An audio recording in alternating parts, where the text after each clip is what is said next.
Welcome to the Slop Farm. Enjoy the video. You begin by confirming access and roles. Make sure you have the proper Purview license and Ediscovery permissions. Next, define scope. Select mailboxes, SharePoint sites, Teams chats, and OneDrive locations so you collect only relevant data. Once done, create a case and add custodians with date ranges and initial keywords. This is the leverage point for all searches.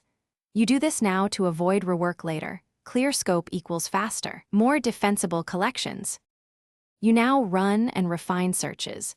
Craft queries with keywords, wildcards, proximity, and property filters so results are precise. Once you have targeted content, place legal holds to preserve evidence and notify custodians. Confirm hold compliance in the dashboard. Then start collection jobs and track their progress. Export findings into review sets for analysis. Make sure to iterate. Small query tweaks often cut noise and surface critical documents faster, which improves review efficiency and reduces cost. You finish by moving collected items into review sets where you tag, redact, and code documents for production. This is where decisions are made. After review, export productions with proper load files and double-check metadata integrity and completeness.